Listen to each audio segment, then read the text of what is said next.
El día que fui a un motel con mi cuñado y por coincidencia, mi hermana estaba en la habitación de al lado con mi esposo. Pero a diferencia de mi hermana, yo no estaba allí para hacer nada malo. El día en que mi hermana cumplía 1 año de noviazgo, mi cuñado se acercó a mí pidiéndome ayuda para preparar una sorpresa romántica. Quería pedirle matrimonio. Me contó que deseaba algo más íntimo y especial y pensaba: alquilar una habitación de hotel, decorarla con regalos, globos y flores y pasar allí la noche con ella. Me preguntó si podía ayudarle con la decoración y acepté. Dijo que intentaría reservar la habitación por todo el día para que tuviéramos tiempo suficiente para preparar todo antes de la noche. Le conté a mi esposo sobre los planes. Le dije el día, la hora y el lugar. Y él no vio ningún problema. De hecho, me apoyó totalmente. Sin embargo, el día acordado, el hotel llamó a mi cuñado para avisarle que no podrían mantener la reserva durante todo el día, ni siquiera pagando un adicional. De último momento. Empezamos a buscar otro hotel, pero como era feriado, todo estaba lleno. No había habitaciones disponibles en ningún sitio. Fue entonces cuando le sugerí: ¿por qué no pruebas con un motel? Uno más elegante, bien decorado. Al final da lo mismo. Él estuvo de acuerdo y logró reservar una habitación en un motel bonito y bien arreglado. Acordamos ir durante el día para decorarlo y que en la noche él volvería con mi hermana para la sorpresa. Pero en la prisa, olvidé avisarle a mi esposo que el lugar había cambiado. Ya no sería un hotel, sino un motel. Llegamos y empezamos a decorar. Él inflando globos de un lado, yo del otro. Hasta que de repente escuchamos gritos provenientes de la habitación de al lado. Eran gritos de mujer, pero no eran gritos cualquiera. La voz sonaba increíblemente parecida a la de mi hermana. En ese momento me desconcerté, pero traté de ignorarlo. Pensé: imposible, no puede ser. Pero mi cuñado también la oyó. Se detuvo. Me miró confundido y vaya, esa voz suena muchísimo como la de tu hermana. Y entonces la mujer volvió a gritar. En ese instante lo supe. Era mi hermana. El corazón se me aceleró. Pero no por mí, sino por él. Pensé en lo devastador que sería para él. ¿Era un hombre tan bueno? Aún así, me quedé en silencio hasta que él me miró con los ojos llenos de lágrimas. Y me estoy seguro de que es ella. Ver su sufrimiento me rompió el corazón. Y fue entonces que, aunque deseaba con todo mi ser que fuera solo una confusión, decidí golpear la puerta de la habitación de al lado. En el fondo, aún tenía la esperanza de estar equivocada. Y entonces golpeé la puerta con fuerza. El corazón acelerado. La mano temblando. Con cada segundo que pasaba, la angustia se volvía casi insoportable. No hubo respuesta. Golpeé de nuevo. Aún más fuerte. Podía oír movimientos del otro lado. Pasos apresurados. Voces ahogadas. Un arrastrar de muebles. Estaban intentando ganar tiempo. Mi cuñado, parado a mi lado, tenía los ojos llorosos y la mandíbula tensa. Yo podía sentir su desesperación tanto como la mía. No era solo miedo de lo que íbamos a encontrar. Era el tipo de dolor que uno siente cuando comienza a entender que la vida se va a dividir en dos. El antes y el después de aquella puerta. Finalmente, después de una eternidad, el picaporte giró. La puerta se abrió con un chirrido lento, como si hasta el propio ambiente estuviera vacilante. En revelar la podredumbre que escondía. Allí estaba ella. Mi hermana. Despeinada, con el rostro enrojecido. Vistiendo apenas una blusa holgada que, de lejos, parecía no ser suya. Parpadeó. Irritada con la claridad del pasillo. Y al vernos, la irritación se convirtió en shock. Pero duró apenas un segundo. ¿Qué están haciendo aquí?, preguntó, con la voz áspera, intentando sonar autoritaria, como si nosotros estuviéramos invadiendo su privacidad. Antes de que pudiera decir cualquier cosa, vi por encima de su hombro. Y lo que vi hizo que mi estómago se revolviera. Allí dentro, todavía ajustándose los pantalones, estaba mi marido. Mi marido. Él se congeló. Cuando nuestras miradas se encontraron, como un animal atrapado en una trampa. La vergüenza estampada en su rostro. las manos temblorosas intentando esconder lo que ya no podía ser ocultado. Mi cuñado soltó un sonido ahogado, como si el aire hubiera sido arrancado de sus pulmones. Dio un paso hacia atrás, como si aquello fuera suficiente para escapar de la escena, de la realidad, del dolor aplastante que nos rodeaba.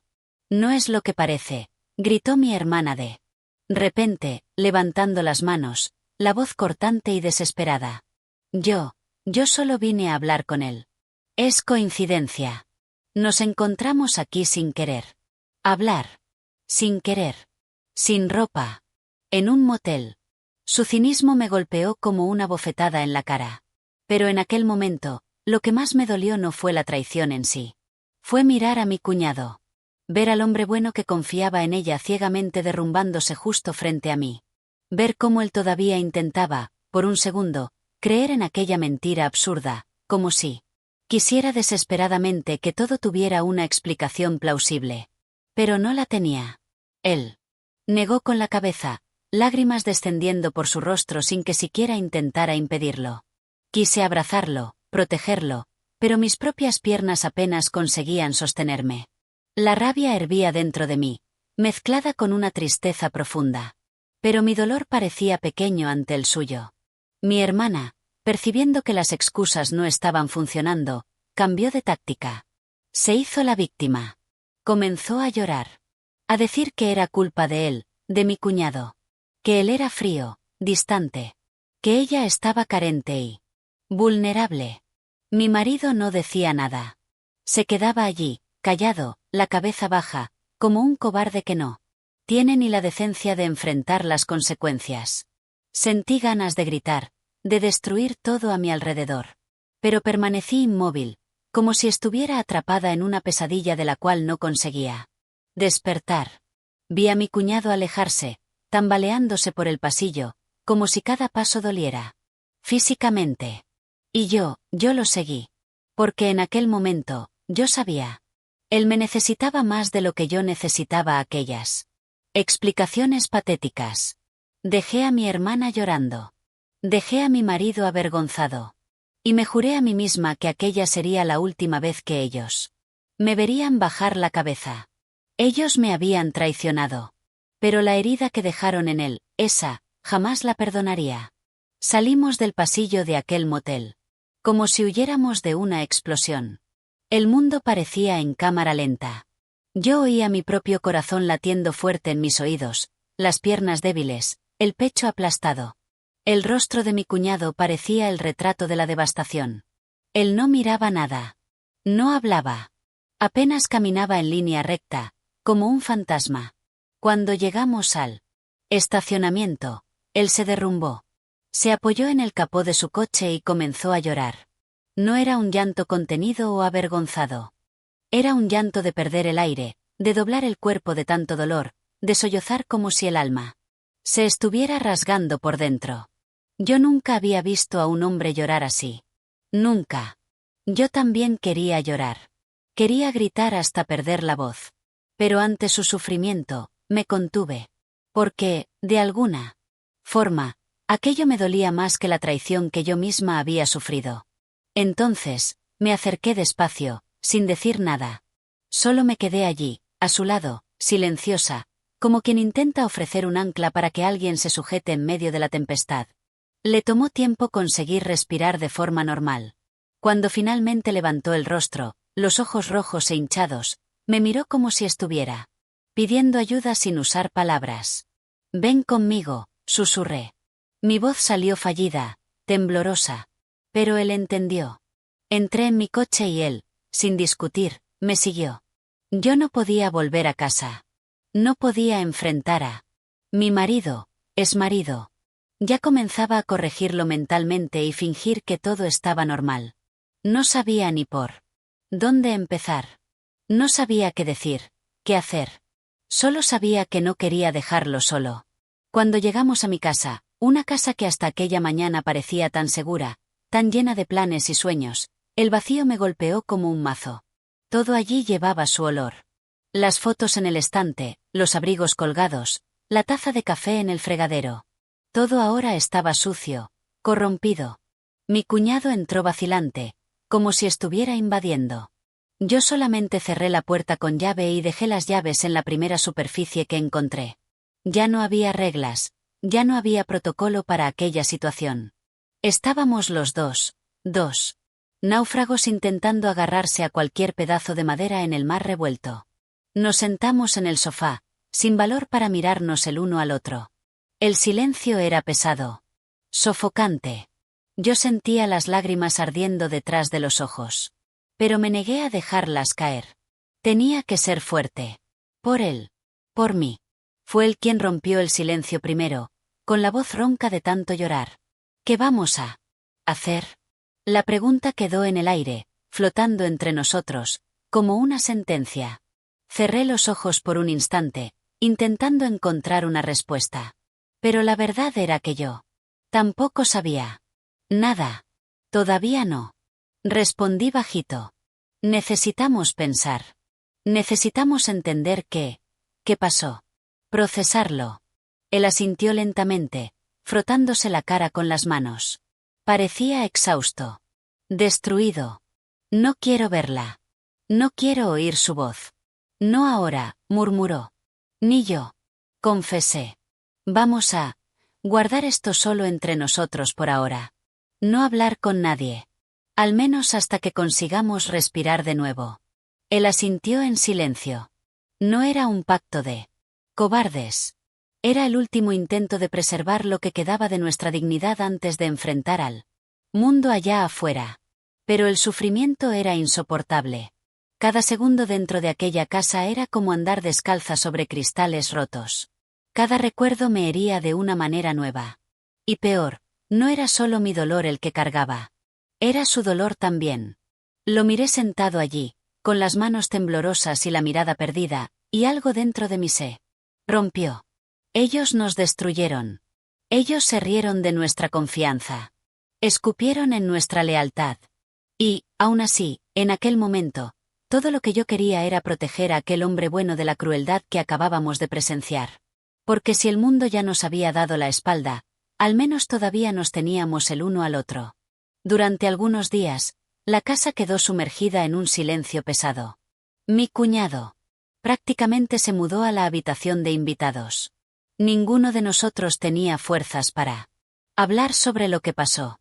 El único acuerdo silencioso era el de intentar, de alguna manera, sobrevivir al dolor. Cada uno a su manera. A su. Pero, como en toda tragedia, la calma no duraría mucho tiempo. En una tarde sofocante, mientras yo intentaba distraerme lavando los platos que ya ni tenía ganas de usar, oí golpes fuertes en la puerta. Sentí el estómago revolverse en el acto. Algo me decía que nada bueno vendría de allí. Abrí la puerta y allí estaban ellos. Mi hermana y mi Dios. Qué difícil era todavía llamarlo así. Marido. De la mano, como si fueran víctimas de una gran injusticia. El cinismo estampado en sus rostros me causó náuseas. ¿Podemos hablar?, preguntó mi hermana, con una voz dulce que yo sabía era pura falsedad. No respondí. Solamente me aparté y dejé que entraran. Mi cuñado, que estaba en la sala, se levantó de inmediato. Tenso. Ellos se sentaron como si fueran dueños del lugar. Mi marido, exmarido, me miró con una expresión de reprobación, como si yo hubiera cometido algún crimen imperdonable. Entonces, mi hermana comenzó. Mira, nosotros sabemos lo que intentaste hacer, dijo ella cruzando los brazos. Tú armaste toda esa escena para separarnos. Tú manipulaste todo. Tuve que contenerme para no reír de nervios. Era surrealista. Era enfermizo. ¿Estás hablando en serio?, pregunté, la voz entrecortada. Claro que sí, continuó ella, inflando el pecho como si estuviera a punto de presentar la tesis del siglo. Siempre has tenido envidia de mí. Siempre quisiste destruir mi felicidad. No es coincidencia que hayas llevado a mi novio a un motel. Un motel. Y después he hecho toda esa escena. Basta. Mi cuñado se levantó, rojo de rabia. Fuiste tú quien estaba allí traicionando. Yo vi. Yo oí. ¿Cómo te atreves? Ella se volvió hacia él con una mirada gélida y venenosa. Ah, claro. Ahora eres inocente, ¿no? Apuesto a que ni siquiera sabes bien lo que viste. Apuesto a que ella te envenenó contra mí. Mi marido solo bajaba la cabeza, encogiéndose. No tuvo siquiera la dignidad de negar. De admitir. Nada. Cobarde hasta el final. Las palabras de ella comenzaron a esparcirse como veneno. En menos de un día, la familia entera se enteró. Pero, claro, la versión que oyeron fue la suya. Fui acusada de haber armado una trampa para separarlos. De ser envidiosa, rencorosa, cruel. ¿Cómo tuviste el valor de destruir la felicidad de tu hermana? Me preguntaron. Mi madre me llamó llorando, diciendo que estaba decepcionada. Conmigo. Mi padre, tan rígido, me mandó un mensaje frío diciendo que no quería involucrarse más en mis teatros. Mis tíos, mis primos, todos, sin excepción, me dieron la espalda. Ellos eligieron creer en su historia. Fui humillada, pisoteada, pintada como una villana de telenovela barata. Yo, que había pasado la vida intentando mantener aquella familia unida. Intentando ser buena, correcta, leal. Y ahora, yo era la traidora. Sentí ganas de gritar al mundo que todo era mentira. Que yo era la víctima. Que ellos eran los traidores. Pero nadie quería escuchar. Porque era más fácil odiarme a mí que enfrentar la verdad fea y sucia que mi hermana y mi exmarido representaban. Me quedé sola. Excepto por mi cuñado. Él fue el único que permaneció. El único que vio la verdad. Y eso, en aquel momento, fue lo único que me impidió derrumbarme. Del todo. Después de días siendo tratada como la peor persona del mundo, ya había aceptado que no había nada más que pudiera hacer. Las personas creen lo que quieren creer. Y en aquel momento, parecía más conveniente para todos que yo fuera la villana. Mi cuñado, sin embargo, no se rindió. Yo percibía la manera como él me observaba en silencio. Como si cargara dentro de sí una furia que todavía no había explotado. Fue él quien propuso la reunión. Confieso que dudé. No quería humillarme más ante aquella gente. No quería sentarme frente a personas que me señalaban con el dedo con miradas de desprecio. Pero por él, acepté. Tal vez fuera nuestro último intento de hacer justicia. Aquella tarde, sentados en la casa de nuestra madre, estaban todos. Mis padres, mis tíos, primos, hasta algunos amigos cercanos de la familia. Y claro, mi hermana y mi exmarido. Juntos, como si fueran víctimas de una conspiración absurda. Yo me senté en un rincón, sin decir una palabra. Mi presencia era ignorada. Como si fuera una carga que se vieron obligados a soportar. Mis ojos estaban secos. Ya no tenía más lágrimas que ofrecer. Fue entonces que mi cuñado se levantó. Sin rodeos, sin tartamudear. Traje pruebas, dijo, y la sala se sumergió en un silencio tenso. Colocó el celular en la mesa, lo conectó al televisor y comenzó a mostrar todo. Las fotos, los mensajes, las reservas del motel, el intercambio de conversaciones entre mi hermana y mi marido, combinando encuentros, intercambiando declaraciones repugnantes de amor y de deseo, mientras, a nuestras espaldas, nos destruían. Con cada nueva imagen que surgía en la pantalla, yo veía los rostros en la sala cambiar. Primero, incredulidad. Después, shock. Y, por fin, vergüenza. Mi madre se llevó la mano a la boca, sin conseguir disimular el horror. Mi padre, siempre tan duro, se ruborizó de rabia y bajó la cabeza. Mi cuñado no paró. Continuó leyendo, palabra por palabra, exponiendo sin piedad la suciedad que ellos intentaron esconder. Mi hermana intentó defenderse. Intentó gritar, hacer escándalo, decir que era un montaje, que todo estaba manipulado. Pero la cantidad de pruebas era tan abrumadora que ni ella consiguió mantener la mentira en pie. Mi exmarido permaneció mudo, encogido en el sofá como el cobarde patético que siempre fue. Cuando la presentación terminó, el silencio fue absoluto. Todas las miradas se volvieron hacia mí, pero esta vez, llenas de vergüenza y arrepentimiento. Era mi oportunidad de hablar, de levantarme, gritar, echarles en cara a todos ellos cuanto me hirieron sin siquiera escucharme. Pero no dije nada. Me levanté despacio, Cogí mi bolso y miré a cada uno de ellos, uno por uno. Ahora lo saben. Murmuré. Y, sinceramente, ya no marca ninguna diferencia. Vi lágrimas correr por los rostros de algunos. Vi intentos desesperados de acercarse, de pedir disculpas, de remendar lo que era irremendable. Pero yo ya estaba cansada.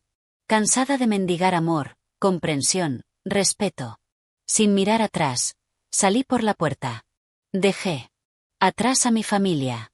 Dejé atrás a los traidores. Dejé atrás el dolor.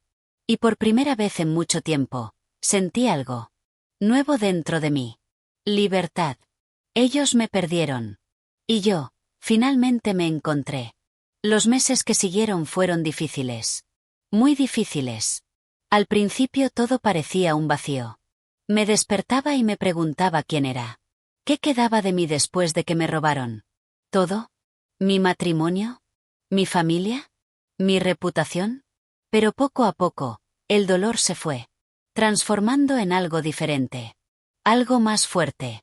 Algo que me hacía levantar de la cama todos los días, incluso cuando todavía sentía ganas de desaparecer del mundo. Mi cuñado, o mejor, mi amigo, porque ahora era eso lo que él era. Estuvo a mi lado todo el tiempo. No como una sombra del dolor, sino como una prueba viva de que era posible sobrevivir a lo que nos hicieron. Nos veíamos casi todos los días. Al principio era extraño, silencioso, como dos soldados, supervivientes del mismo campo de batalla, intentando entender cómo seguir adelante. Pero, con el tiempo, fuimos creando una amistad que jamás imaginé que pudiera existir. Era una relación basada en el respeto más profundo. En el sufrimiento compartido. En la comprensión silenciosa de quien sabe, sin necesidad de decirlo, lo que el otro lleva por dentro. No hubo romance. No hubo besos robados o promesas vacías. Era mucho más hermoso que eso. Era real. Hicimos pequeños viajes. Comenzamos nuevos hobbies. Reformamos partes de la casa. Reímos. Lloramos. Aprendimos a vivir de nuevo. Y cada paso, cada nueva respiración, era una pequeña victoria. Mientras tanto, mi hermana y mi exmarido. Ellos se hundían. Rechazados por la familia. Aislados de los amigos.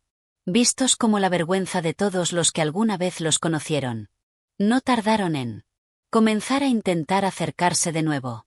Mensajes, llamadas, cartas dramáticas, pedidos de perdón adornados con justificaciones patéticas. Intentos de reescribir la historia como si fueran víctimas de su propio error. Yo y mi amigo. Porque ahora era eso lo que él era de verdad. Recibimos los primeros contactos con una mezcla de incredulidad y desprecio. Pero fue en una tarde de domingo cuando la escena final ocurrió. Aparecieron personalmente. Parados en mi puerta. Delgados. Abatidos. Con miradas de súplica. Nos equivocamos. Lo sabemos, dijo mi hermana, la voz entrecortada. Pero somos familia. Los miré a los dos, sin sentir nada más que un desprecio helado. ¿Familia? Repetí, dejando escapar una risa seca. Ustedes perdieron ese derecho cuando decidieron apuñalar a quienes más confiaban en ustedes. Ahora, pueden volver al agujero de donde salieron. Mi amigo, a mi lado, cruzó los brazos y dijo, firme. No son bienvenidos aquí. Nunca más. Cerré la puerta en sus caras. Sin gritar. Sin llorar. Sin temblar. Solo cerré. Y cuando oí el sonido del picaporte encajándose, fue como si también hubiera cerrado una parte dolorosa de mi vida. Lo miré. Él me miró. Y sonreímos. Era una sonrisa de quien sabe que perdió mucho. Pero, al mismo tiempo, ganó algo inestimable. La libertad. La libertad de cargar con quien no merece nuestro amor. Libertad de reconstruir la vida sin doblegarse ante quien nos lastimó. Libertad de ser feliz, sin miedo, sin culpa. Hoy lo sé. A veces, las peores traiciones no nos destruyen. Nos liberan. El tiempo pasó. Cuando digo esto, no es solo el calendario que volteó páginas. Es como si las cicatrices internas también fueran, poco a poco, cerrándose. Todavía dolían a veces, en días nublados del alma. Pero en general, la vida volvía a tener color. Mi amigo, porque ahora él era definitivamente el mejor amigo que podría tener, floreció ante mis ojos. Era hermoso de ver. De un hombre quebrado, se convirtió en alguien más fuerte, más ligero. Claro, eventualmente, conoció a alguien. Todavía recuerdo el día en que apareció en mi casa, todo nervioso, jugando con las llaves del coche como si tuviera 15 años de nuevo. Quería presentarte a alguien, dijo, intentando sonar casual, pero fallando miserablemente. Reí cruzando los brazos. Ah, ya veo. Provoqué. Divertida. Estás enamorado, ¿eh? Se puso rojo como un tomate maduro, y eso solo me hizo reír aún más. No es eso. Quiero decir, es serio. Quiero que la conozcas. Quiero saber qué piensas. Y de repente, sentí una responsabilidad enorme. Él confiaba tanto en mí, que necesitaba mi aprobación, mi opinión. Era hermoso. Era raro. Acordamos salir a cenar. Un lugar sencillo, sin pompa, del modo que siempre nos gustó. Cuando ella llegó, lo entendí todo. Era dulce, verdadera. El tipo de persona que no necesitaba decir mucho para transmitir paz. Conversamos durante horas. Reí. Me divertí. Y al final, di mi veredicto con el aire más serio que conseguí forzar. Bueno, la apruebo. Pero solo porque no huyó después de ver tu risa extraña. Él rió tan alto que hizo que todo el restaurante mirara hacia nuestra mesa. Yo me carcajeé junto a él. Él estaba feliz. Y eso era lo que más me importaba. Yo, por otro lado, tomé un camino diferente. Después de todo lo que viví, me di cuenta de que no quería, ni necesitaba, una relación para sentirme completa. Mi enfoque se volvió el trabajo. Me sumergí en proyectos, cursos, nuevos desafíos. Me redescubrí capaz, fuerte, llena de ambiciones que, antes, creía que tenía que postergar para encajar en el molde de esposa perfecta. No. Ahora yo era mi propia prioridad. Me convertí en mi mejor compañía. A veces, en las noches de viernes, mi amigo y yo todavía nos encontrábamos para charlar, recordar nuestras caídas y, principalmente, celebrar cómo conseguimos levantarnos. Él, con un nuevo amor. Yo, con una nueva vida. Y cada vez que nos despedíamos, yo volvía a casa con la certeza absoluta de que algunas pérdidas, por más dolorosas que sean, nos conducen exactamente a donde deberíamos estar. Porque a veces, para encontrar la felicidad verdadera, primero necesitamos perder todo. Aquello que nos hacía pequeños. La vida tiene sus propias maneras de mostrar que todo sucede en el momento adecuado. Yo estaba bien. Verdaderamente bien.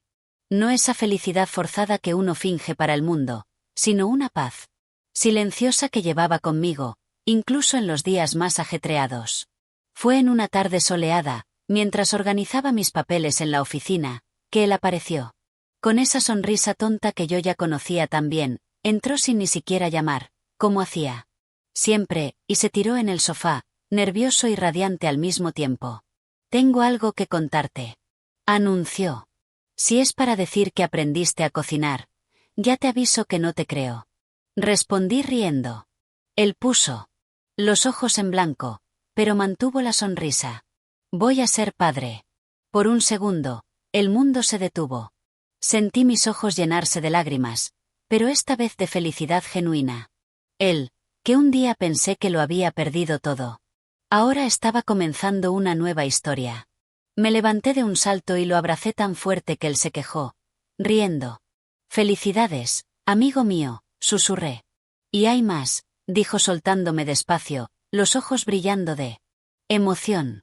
Yo quería que fueras la madrina. El corazón se me aceleró. No lo pensé dos veces. Claro que acepto, respondí, riendo y ya. Imaginándome con lágrimas en el bautizo. Todo estaba en orden. Todo había encontrado finalmente su lugar. Todo, menos ella. Cuando mi hermana se enteró, claro, fue un escándalo. Mandó mensajes furiosos, indignados. Como si el mundo le debiera algo. Es un absurdo que no me inviten, gritó en uno de los mensajes de voz, tan histérica que parecía una niña haciendo un berrinche. Yo solo reí. Respondí calma, fría y certera. El lugar de las serpientes es en medio del matorral y tú estás exactamente donde deberías estar. No respondí nada más después de eso. Bloqueé, borré, seguí adelante. Mientras yo construía una vida llena de amor, respeto y verdad, ella se hundía cada vez más en relaciones fracasadas, repitiendo el mismo patrón de traición, mentira y autosabotaje que ella misma eligió. Era triste, pero era su elección. Y yo ya había aprendido que no podía, ni quería, salvar a quien no quiere ser salvado. Mi amigo, ahora a punto de ser padre, florecía. La familia de su nueva esposa lo acogió con los brazos abiertos, con respeto, cariño y todo. Aquello que él siempre mereció, pero nunca tuvo en nuestra antigua familia. Yo, por mi parte, seguía feliz. No necesitaba etiquetas, alianzas, promesas de amor eterno, Mi felicidad era real porque venía de mí misma.